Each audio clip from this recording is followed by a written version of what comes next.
Hello, performing artists, creative community. It's nice to be back. We're on day 16 of our daily December embodiment challenge. So, if you've been keeping up with these videos or if you've been watching at least some of them in the series, you may have noticed that they're all very different, or some of them also return. There's like theme and variation, yet at the same time, at least on this end, maybe you're having a different experience, is that they feel varied. They feel specific to each session. They feel sometimes more vulnerable than other times. And today I think I'm ready to integrate some of what I recognize that this project Self Care for Performers is available to integrate for me in my experience, if I so choose. I also have a lot of resistance in many ways to integrating certain aspects of life and light and my delicious darkness that I love so much in relationship to how I connect with the everything, the all that is, but also very specifically like this sort of up and out, leaning up and out willingness. I really enjoy the back and down, and I think we've settled into a lot of dynamics that have allowed me to descend in this practice and really finding the comfort there. And also in the last two sessions, really becoming aware and integrating the life force underneath the descent, the kind of kick back up from where it's felt I've submerged to over and over. And not just myself, members of my family, members of my community. There's like this spiraling down of grief, depression, sadness, frustration, limitation, creative block, double binds, feeling like you can't go anywhere because it's like you're at odds with yourself or you're at odds with the world. Maybe you feel this way in your own life, maybe with a personal relationship or a creative project or your career, any number of things. But I wanted to come in today and just see where inspiration guides and leads. I'm learning how to be cyclically able to come back into connection with the you that is the watcher, the metaphoric eye of the internet, which I never know with these videos who's going to watch, who's going to see, and when, which feels very strange. And as a performing artist, there's a lot of uncertainty that also is just the name of the game in how we make and share our craft. It's different in rehearsal or in class because we know who's there and we're participating all together in a room. But when you're doing a live performance, you don't always know who's going to be in the audience. When you are creating something for film, you don't know who's going to see it. So there's this uncertainty, this willingness to release something and really let go, really let go. So today, maybe we're going to try a little bit of that, really letting go in our embodiment. We'll see what happens.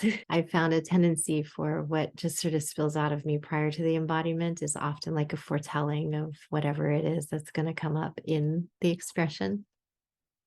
I'm desirous of a couple things. I want to pull a card. We're going to pull one from the Untethered Soul deck, which is a deck of cards created from a book called The Untethered Soul by Michael A. Singer. I'm curious how you feel about your soul. Does it feel tethered or does it feel untethered? There's a lot of tethering. I feel that sometimes we need or want to feel in our own sense of organization of how we are relating with the world. Sometimes it can feel very safe to come into connection with binding or connection pieces. Other times we might feel strangled by it or held down when we really need and want to fly or feel imprisoned in some way or in captivity by the powers that be, whatever they are, whether it's our own mental powers or society's sort of expectations or family dynamics that play out, or concepts we've learned in our training as a performing artist, the narrative that we've been sold about how we are supposed to show up into our craft or into industry. And so often I find that, at least in my training and in my relationship with career, there was an expectation that I leave part or parts of myself behind in order to show up. And then once I showed up, it was expected that I all of a sudden have access to all parts of myself. So it was this very strange experience. At least that was my internal experience. I don't know if you relate to that. There was this sense, well, bring all of you into your work. But then to get there, it's like, well, you have to show up no matter how you're feeling. So there is this sort of like splintering of what's said is wanted versus what is given space and time for to actually bring. To me, this created a lot of sort of mental gymnastics and also just fragmentation in my ability to have any sort of cohesive understanding of my relationship within the arts, within the fields as play. And I think I've mentioned before, but play and me, I love the idea. And it's so fun when it's naturally emergent, but I've had a really rough go of it in many ways with play. In some ways, it's like when I'm ready to play or wanting to play, it seems like it's the last thing anyone else wants to do. And when others are ready to play, it's like not, I'm not jiving. So there feels like there's a mass misattunement between me and the rest of the world in many ways, not always and not all times. And I certainly have my core friends that I've had throughout the years that have met me in really beautiful ways. But okay. You can never see where the Tao is going. You can only be there with it. Taoism, so beautiful. It's really my experience and understanding of it is it's so much in flow. There's so much feminine essence to Taoism. And there's also the beauty I find of a sensual relationship with the masculine nature of nature that is also present and available. And that's something that I cycle into and out of in my work a lot, is the polarity practice. And I can't stand polarization, but boy, do I love polarity as play. And when there is safe space to really feel the tension of oppositional interplay, whether that's masculine and feminine, or form and formless, or structure and creativity. It's such a beautiful thing to allow two seemingly contrasting experiences or aspects of life to come together to create something really beautiful. And that's where a lot of my work really feels most at home, is when that is available and there is enough safety where that can be entered into, where my body feels safe to do it and the bodies that I'm working with also feel safe to explore. That's the kind of play that I want more and more of in my sphere, in my time, in my practice, in the coaching that I do, in the facilitating journeying experiences that I get to hold space for my community. And it's really luscious to me. I really do love it. And I love to be able to bring the heart and the strength of the spine and the willingness to connect and commune with what wants to move through us, and just being with it. And you don't know. And just like in this card, you don't know where it's going. You can just be with it.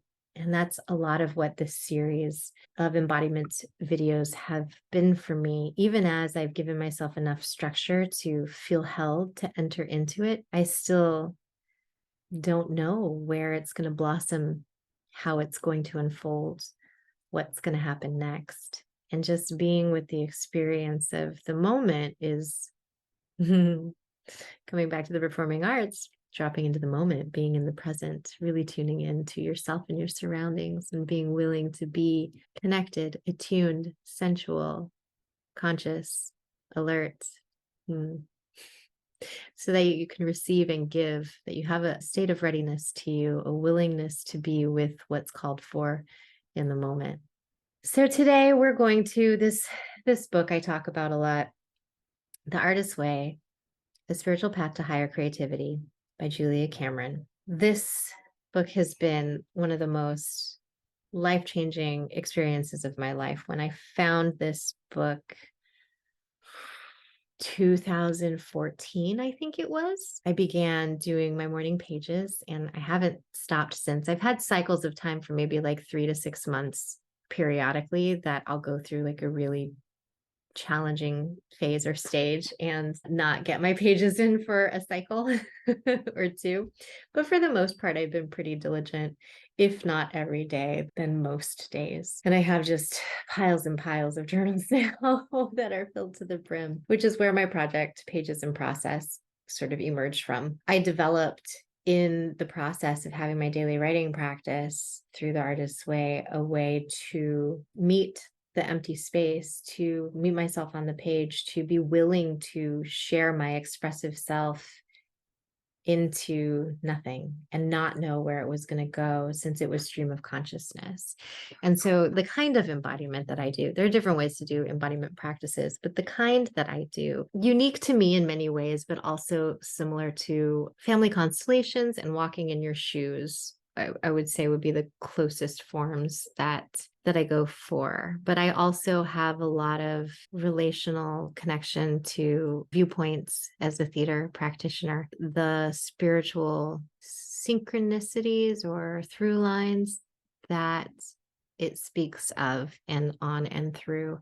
And there are some ways in which my practice differs from every single one of those practices that are a little bit more formulaic or structured or codified in certain ways, even as they're very free form. And I think I'm learning to figure out how much do I or do I not want to structure or codify what I do.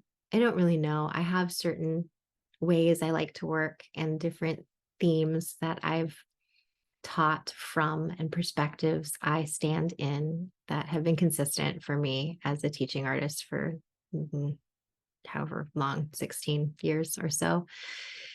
And I have also spent much of my time keeping most of what I see or most of what I do quiet and behind the scenes and not really talked about.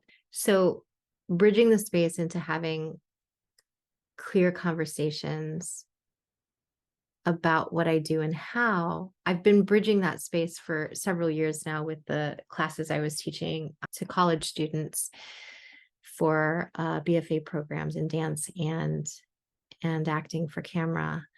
And that was really valuable and beneficial in many ways for me to learn how to communicate in a distilled way. And what I've found with self-care for performers is everything that I learned from how to be more cohesive and to distill things down and to make things digestible. I came into this experience where I was just like, no, no, I won't. No, I won't. I refuse. I refuse to filter myself down. I refuse to start from the basics. I don't want to. And as valuable as the basics are, and as much as I really do hope that we are getting through what I need to get through so I can get back to how I've learned works to teach basics as an entry point, as a way to help you feel safe, help you feel oriented, help you feel grounded.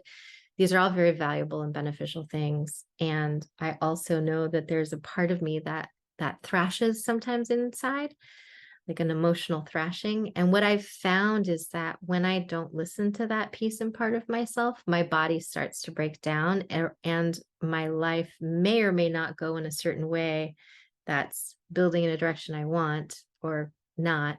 But there's something like the foundation gives way, because the part in me that was in inner conflict, in resistant, not okay, dysregulated, wasn't being attuned to, wasn't getting her needs met, wasn't allowed or allowing of a reality that we could agree upon, that we would be willing to step into together. Me, my dark insides, my inner demons, who've become like my best friends and my guiding rods in how I choose to move forward. Because if I can meet myself in my darkest, ugliest place and be like, oh, hey, what's up? You okay? I don't think you're okay.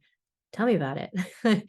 And sometimes some really dark stuff and content comes up from there. And if I can hang with it and let myself stay attached to like a conscious awareness where I'm not judging, I'm not blaming, I'm not shaming. I'm just allowing what is to be there. And in safe enough ways, I allow there to be an expressive experience, whether that's through an embodiment exercise or practice, journaling prompts, voice recording of just like spilling my guts into just the ethers of my phone. I know a lot of you paint and have musical practices. I used to write songs on my guitar in high school and poetry, and the arts can be such a beautiful container for us to really go into, take our hard and heavy pieces into, so that we can fill something and then feel something and then feel ourselves, so that we know who we are, where we've been, where we're at, where we're headed, where we don't want to be, where we're sick and tired of being stuck. There's just a ability to kind of be with whatever's present enough so that there can be a meeting of ourselves and each other, however private it stays or interrelational and shared it becomes. Okay, so we're going to read from this book. I just opened up from The Ivory Power. That's the section, page 131. I like to just open, to not know what's going to happen. And whether it's pulling a card or opening to a random page in a book, I enjoy not being able to pre-plan so much so that I can't get too stuck in my head. One thing I found that when I was teaching, I've taught in a lot of different ways and places. I've taught all the way from like 6 months old to professional adults. And when I was teaching,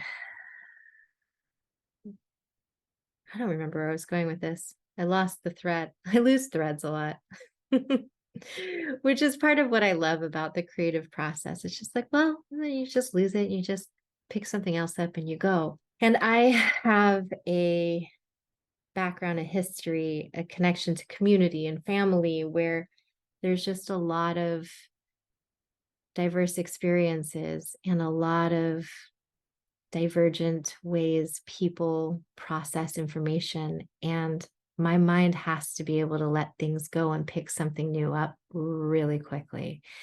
It's been a necessity for me to move through the world in that way. And in many ways, I find that whether it's self-care for performers or pages in process or some of the other projects I've opened up and closed off in the last couple of years, where I've been trying to sort through the sort of amalgamation of like, what is this energy that's here so big and asking for me to share it? How can I possibly do that in a way that feels cohesive or connective or contained or relational? Sometimes it just feels so immense. I'm like, I don't know what to do with it here. Or I don't know what to do with it. I can't tell anyone. Or I don't know what to do with it. There it goes. I guess we'll just see. And there's also a lot of mental clarity I have of like, oh, here are the very strategic and specific things I can do with it. And when I go into strategy, my body, that thrashing I spoke about, goes, don't you dare do it this way. This is not what this is about. This is not how we're asking you to meet life. You need to figure out something else. And one of those things is, just like the card said, you can never see where the Tao is going. You can only be there with it. And so much healing happens when we don't know what's going to happen next. And we really, truly drop into the honesty of presence. So in this presence, I'm going to put my glasses on and we're going to read a little bit. Ready? Okay. So on the side of the page, this is from week 8, Recovering a Sense of Strength. She puts little quotes on the sides of the margins from different people. And this one is from Albert Einstein, and it says, imagination is more important than knowledge. And this section, The Ivory Power, goes, it has been my perilous privilege over the past decade to undertake teaching forays into the groves of academia. It is my experience as a visiting artist that many academics are themselves artistic beings who are deeply frustrated by their inability to create. Skilled in intellectual discourse, distanced by that intellectual skill from their own creative urgings, they often find the creativity of their charges deeply disturbing. Devoted as they are to the scholarly appreciation of art, most academics find the beast intimidating when viewed firsthand. Creative writing programs tend to be regarded with justified suspicion. Those people aren't studying creativity, they're actually practicing it. Who knows where this could lead? I am thinking particularly of a film department chair of my acquaintance, a gifted filmmaker who, for many years, had been unable or unwilling to expose himself to the rigors and disappointments of creating. Channeling his ferocious creative urges into the lives of his students, he alternately over-controlled and undercut their best endeavors, seeking to vicariously fulfill or justify his own position on the sidelines. And if you're if you're in education, if you're an artist in education and you've ever felt that way, I just, hand on heart, feel you, feel you, feel you. As much as I wanted to dislike this man, and I certainly disliked his behaviors, I found myself unable to regard him without compassion. His own thwarted creativity, so luminous in his early films, had darkened to shadow first his own life and then the lives of his students. In the truest sense, he was a creative monster. It took more years and more teaching for me to realize that academia harbors a far more subtle and deadly foe to the creative spirit. Outright hostility, after all, can be encountered. Far more dangerous, far more soul-chilling is the subtle discounting that may dumb student creativity in the academic grove.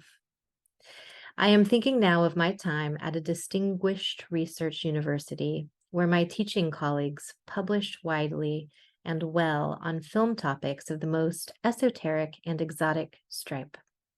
Highly regarded among their intellectual peers, deeply immersed in their own academic careers, these colleagues offered scant mirroring to the creative students who passed through their tutelage. They neglected to supply that most rudimentary nutrient, encouragement.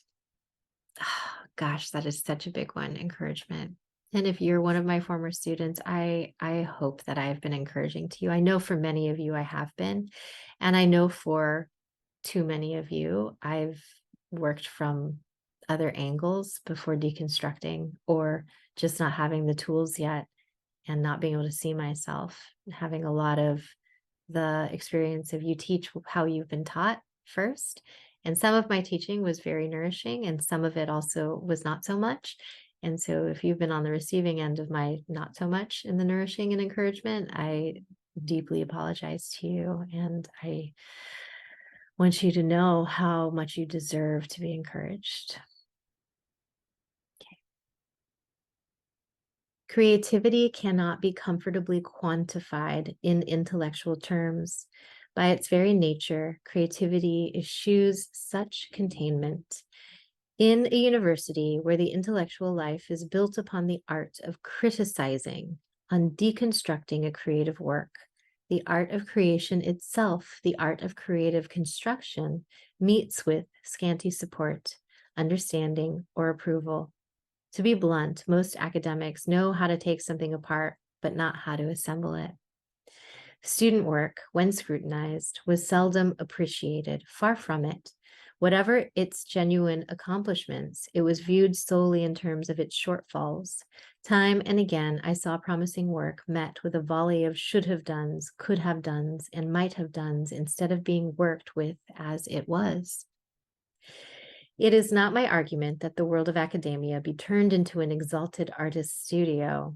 It is, however, my point that artists attempting to exist, grow, even flourish within that milieu recognize that the entire thrust of intellectualism runs counter to the creative impulse. For an artist, to become overly cerebral is to become crippled. This is not to say that artists lack rigor, rather, that artistic rigor is grounded differently than intellectual life usually admits. Artists and intellectuals are not the same animal. As a younger artist, this was very confusing to me. I myself have considerable critical gifts and have, in fact, won national awards for practicing them. It was to my own rue that I discovered that these same skills were misapplied when focused on embryonic artistic endeavors, mine or others. Younger artists are seedlings. Their early work resembles thicket and underbrush, even weeds. The halls of academia, with their preference for lofty intellectual theorems, do little to support the life of the forest floor.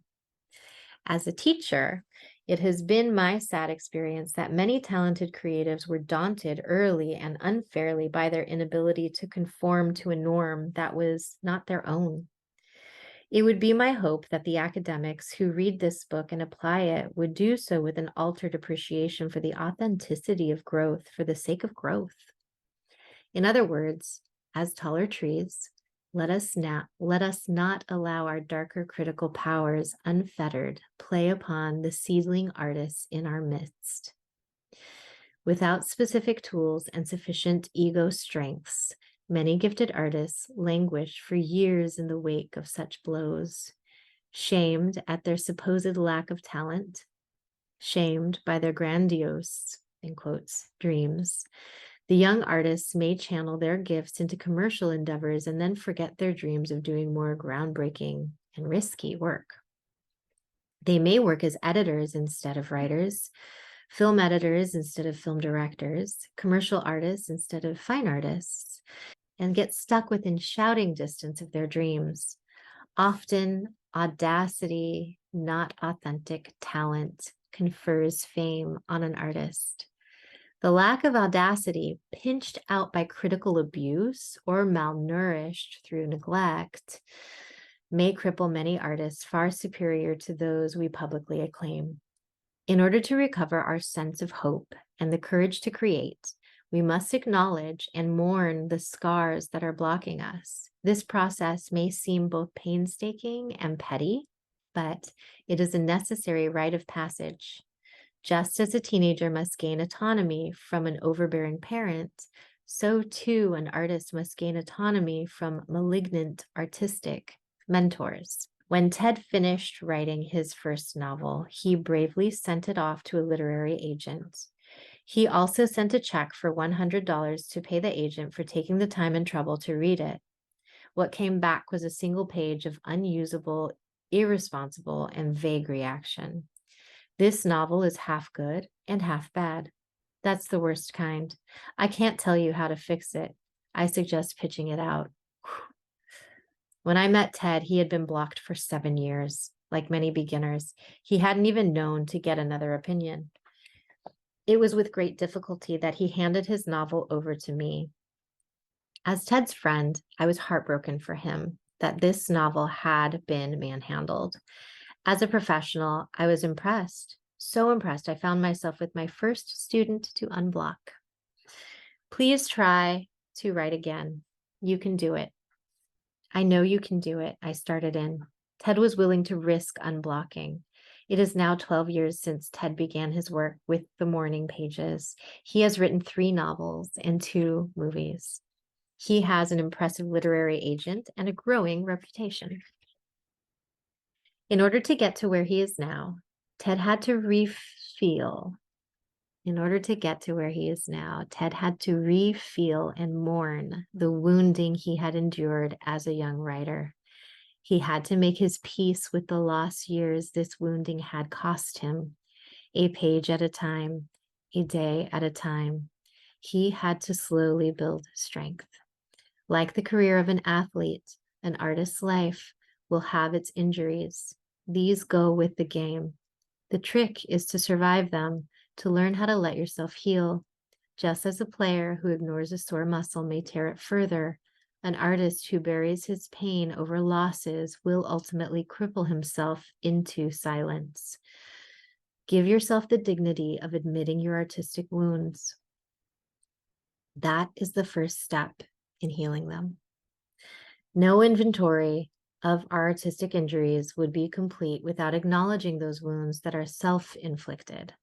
Many times, as artists, we are offered a chance that we balk at, sabotaged by our fear, our low self-worth, or simply our other agendas. Grace is offered an art scholarship in another city, but doesn't want to leave Jerry, her boyfriend. She turns the scholarship down.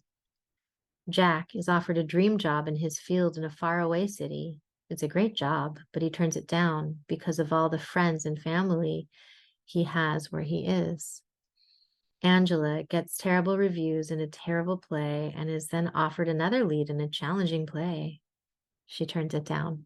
These lost chances often haunt us bitterly in later years.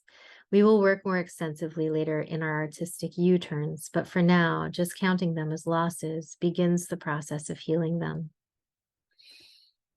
Count your losses. Count your creative losses. Maybe we'll walk that. I'm going to read the quotes, though, from those pages. We got Claude Bernard. Man can learn nothing except by going from the known to the unknown. I love it. And Diane Marychild says, trust that still small voice that says, this might work, and I'll try it. What might work for you? I bet you know. I bet something just popped into your head. Okay. Then we have Claudia Black. Surround yourself with people who respect and treat you well. Let's read that again. Surround yourself with people who respect and treat you well. If you're not surrounded by people who respect and treat you well, it's time for boundaries, assertiveness, and communication strategies, and maybe some walking away. Yeah. Then we have Francis Wicks. To the rationally minded, the mental processes of the intuitive appear to work backwards. I often feel like I work backwards. Things make sense to me backwards. How about you? Okay, what did I say I was going to walk? I was going to embody lost chances. I'm now taking inventory of my lost chances. I am now taking inventory of my lost chances. Oh, I just got dizzy. Oh, I need to sit down. Oh, having content come up. So this is just my embodied experience of what it's like to take inventory. I don't feel like I want or need to communicate that inventory to you, but I'm just going to kind of be with the somatic sensations of tracking through and allowing to come up in my mind chances I had that I let go or I walked away from or I got afraid of or I wasn't able to take or I convinced myself I shouldn't or I decided that it wasn't right for me even though I could feel that it was. Oh, that one. I want to say that again and it feels like something in there feels pertinent. When an opportunity, you say it's not right for you, but you know and you feel that it is. But there's something that protects you from it that says, no, I don't want that. I don't want that thing. But you're like, it's obvious that you do. You know that you do. And in hindsight, it's a regret that you didn't. And I have this pain a little bit in like the upper left shoulder region. My eyes are closed and I'm tilting my head down to that side. I'm aware of that. And I just want to kind of be with the pain of that. It's almost like it's this broken wing, like, wow, you had a wing here and you just completely dislocated it at the joints. into your bird body. So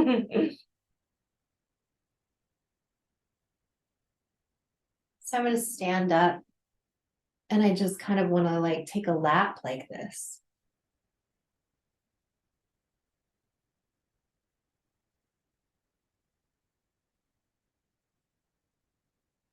Something about like, this is me. This is my broken wing. I don't know if I'll ever fly again, but I think I may have done this to myself. I think I had a pretty good wing and I think I dislodged or dislocated it on purpose. Why? Here's this left arm again. This left arm keeps coming back in these embodiments. It's feminine side. I want to lean on it. Why? There's this like really dark voice that's coming up inside. I'm going to just narrate what it's saying. It's saying things like, you're not good enough. You don't deserve it. How dare you think you should try? They're not good enough for you anyways. And you couldn't cut it if you wanted to with people who aren't even good enough for you. Like, it's like, what?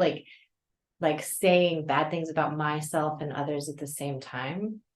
Like that nobody is okay. There's like, there is no winning in this internal like thing. So this is like I like to think of this, we found an inner demon. And it feels dark and heavy and like, ugh.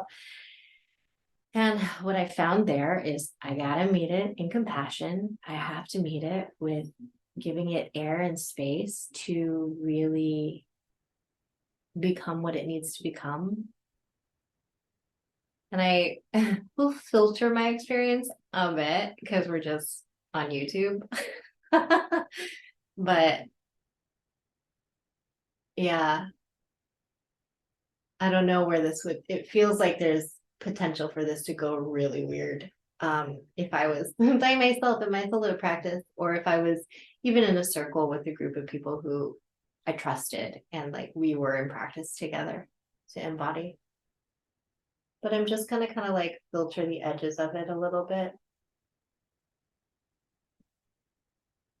knowing that I don't have to dive all the way in. Context.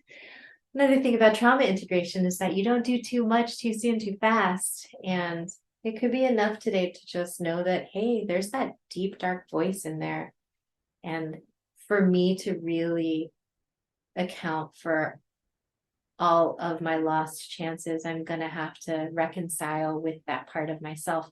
And something now is like, go back over there. Remember yesterday yesterday and the day before, I've had this like upper corner quadrant of like looming consciousness that ended up fragmenting and fracturing another experience over here. I feel like this is related to that. So we're gonna check it out, see what it's like over here. The song, you know that Taylor Swift song Anti-Hero just popped up in my head. Like it feels like it's me. Hi, the problem it's me. Like right here. Hi, it's me. I'm the problem. Hey there. How's it going? You found me. There I am. It's a problem. And it's like, now what? I don't know. It's like, all right, flip the light switch on and here I am. I'm aware that like my window's open. I'm like, could people see me just standing on a chair walking by? I'm like, yeah, maybe. Yeah, maybe. Got my mistletoe up in the doorway. I don't know why I'm tracking all of this stuff right now. Got another mistletoe over here. The one over here is real. It's like I'm distracting myself from the like, hi. Or it's like I'm introducing myself to the surroundings. It feels very like pedestrian. Yesterday and the day before, it felt very like not human. Now it feels like very human, very like aware of like not fitting in, aware of the awkwardness of my connection to what I think is honesty, but maybe it's not. like I get these reflections back that like I'm the problem. So I must be the problem. But I don't know how I am or how I'm not. And it's like yesterday, this piece up here was like cold hearted and just wanted to be with like now and didn't want to deal with the past. And now I'm like, okay, well, if I'm integrating and if I feel more human now, I feel more like I have access to feelings and possibility. And I'm not just like whatever that was. What happens if I have this clarity of humanity and heart and can look back on the past? I'm like, oh man, it's like I just was like in my neck, like gripped, like grappled. And I'm like, yep, that's a problem. I still don't know, like, did I do that?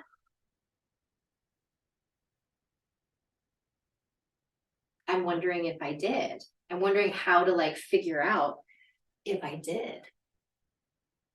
How do I even figure that out? Can I like go over there? Maybe I'll go over there. Like, hi guys. And what was here the other day was like, there was a me that was like collapsed and like not able to deal with life. And then there was a me that was like, it's your fault. Everything is your fault.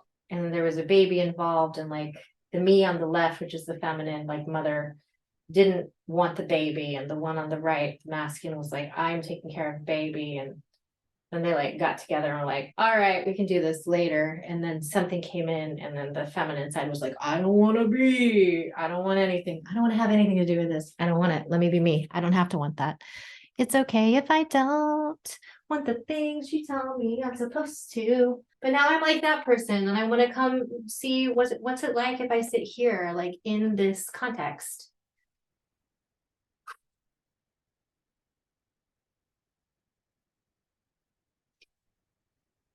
Like, I don't know. I don't know. I feel like back of my neck feels crunched. I feel like I'm leaning forward a little bit. I feel really apologetic.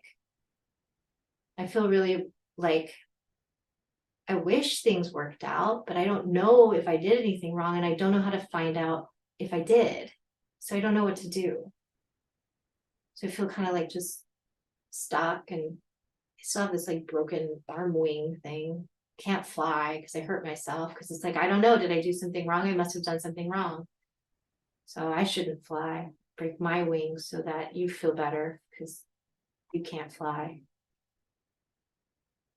So now, like, do I fit in? Does this make me part of team? Feels kind of sad to say that. I feel like I lowered my self-worth on purpose to fit in. But I don't feel like I'm not getting the feeling of fitting in. I don't feel like I'm being attacked anymore though, but I feel like I'm not allowed to fit in or get bigger or be myself. Like this has to be myself. Like this, I have to take this on as my identity. Like shrunken, hiding, not sure, kind of like broken on purpose by myself. Yeah, I know. Sucks. What do you do? I don't really know how to fix it. And then I asked myself, like, well, what if I knew how to fix it? And what if there was a part of me that didn't feel like I needed to belong in an environment that was treating me poorly to begin with? So can I saw the vision of that breath of life coming in. So I want to see if I can let it fill me and replace this one.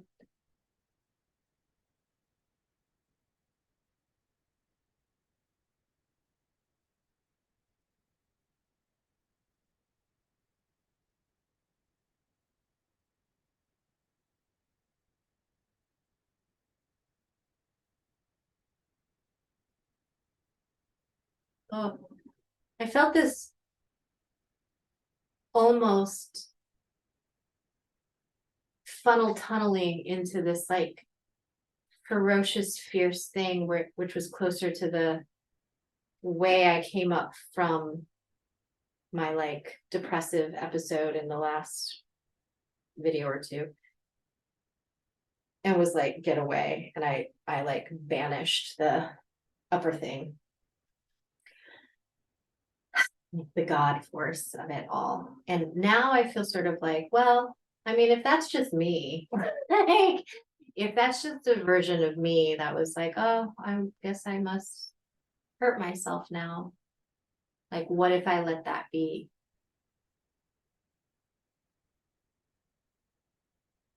Can I go stand there again and see if that feels right?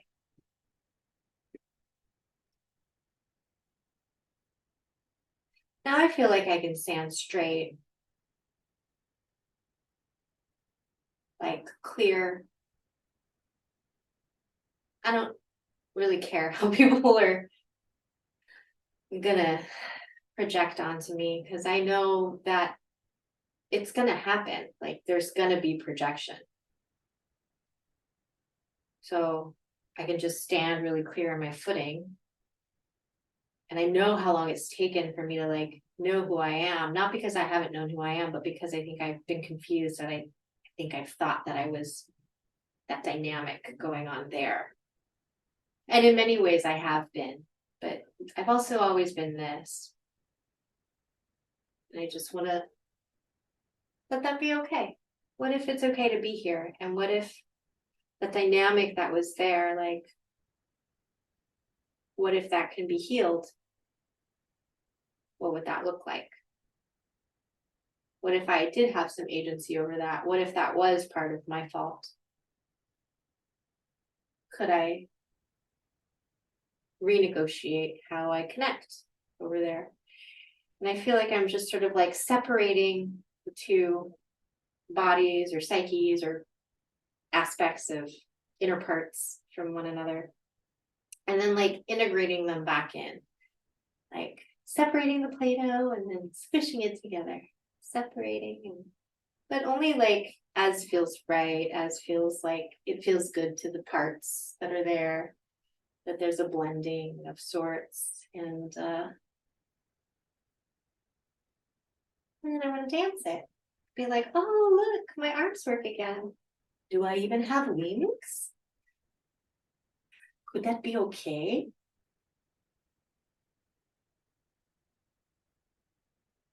What do you think? And I want to invite you to feel into, wherever you are watching this, your own sort of wingspan, your willingness to come up and back and kind of take a vantage point, not to be better than yourself or anyone else, but just to be like, oh, I can see a little more clearly up here. And I'm distant enough where like I'm not in it, right? I can see the forest and those are all the trees, as opposed to being in that forest and not being able to see it for all the trees. Up and back. And that's something I want to come and tell you a story. That's something, the up and back. Wait, hang on. I'm going to do a little cleanse spritz. Wait, you too. We're fresh. Okay. So I went to Bali a couple years ago, very spur of the moment, and went on a trip with a group of women.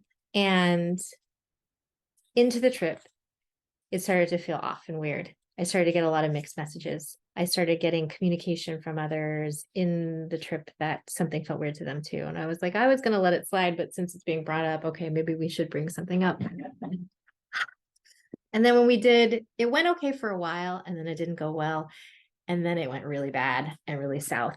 And I ended up expressing what my values were and wanting to get to the core of theirs.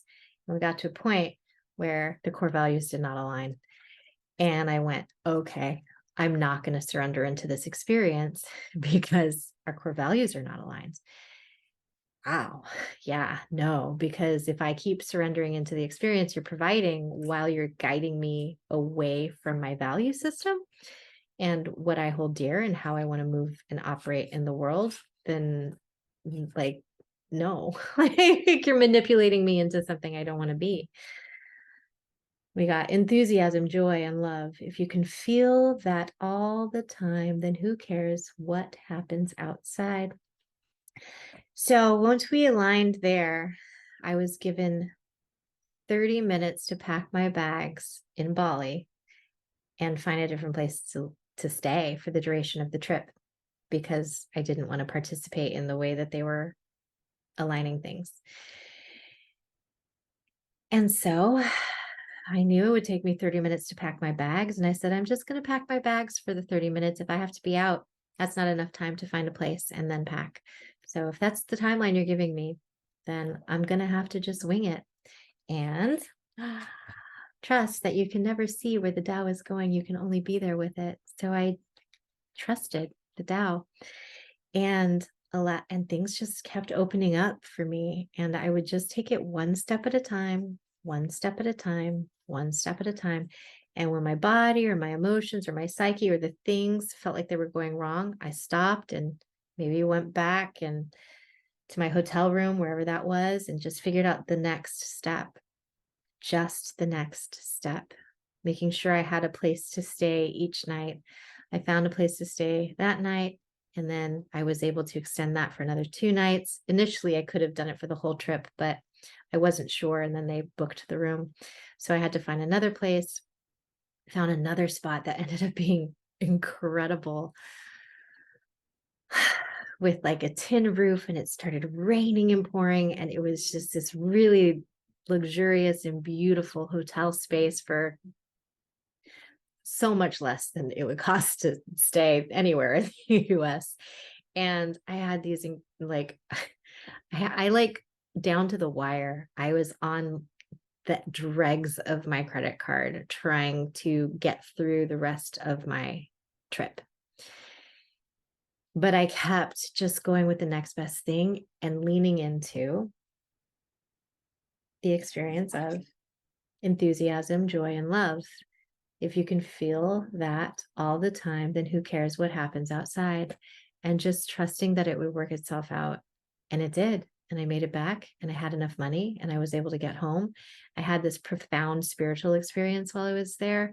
I even ran into some of the women that were taking part in the retreat, not the ones that I clashed with that were hosting it. They were not there, but the others. And they were like, whoa, what happened to you? You look amazing. And I came back and I saw one of my friends who I had known for a long time, like a decade.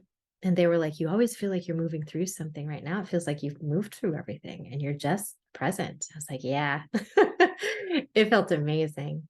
And that's how I like to teach. That's how I feel most alive, most potent in the world. And it also can be very triggering and scary for others to release into that kind of surrender. And for myself as well, it takes a lot of practice, intentionality, a lot of being willing to be with the hard stuff and have a practice that's going to contain and support me in any grief or rage or those inner demons that come up that need to be met and need to be tended to and spent time with.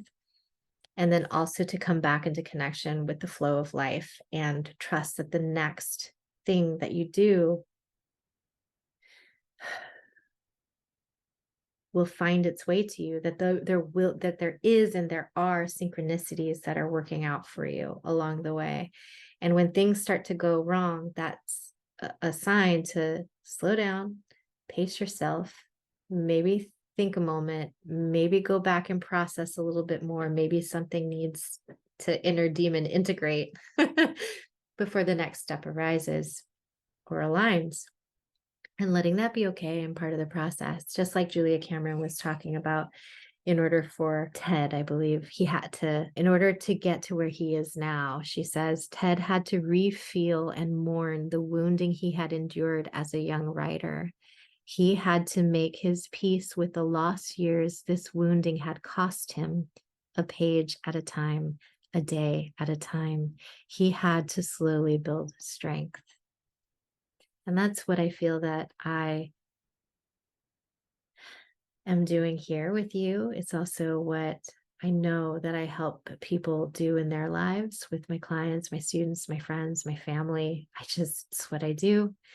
And I'm learning how to build more resourcing and supportive systems in patterns and pattern recognition to take some of the weight and pressure off of ourselves and allow ourselves to rest in the ritual of practice. Just as Julia Cameron has her morning pages, her artist dates, she also recommends at least one walk a week.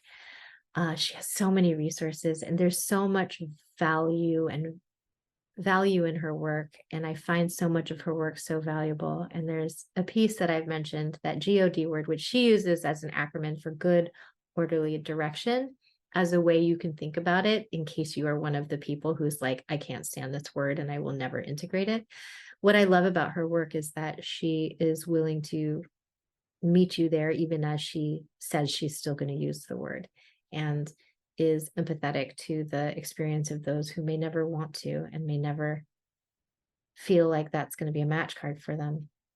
She chooses to use the word because it makes the most sense, and it's the most broadly understood as a broad understanding of what it is she is talking about. But her work is, for me, more inclusive of a lot of what that word has also been used to enact violence against, in ourselves, each other, in culture, in bodies, in dreamscapes, in creative expressions. So here I am, being willing to bridge some of that energy from that lighter side of things, that up and back willingness to bring down and in, and also my down and in, willing to bring that up and out, and letting the sort of equal opposite sides of the yin and yang complex system to sort of funnel through each other and dance in that polarity play that we spoke about. And again, that could be masculine and feminine. It could be form and formless.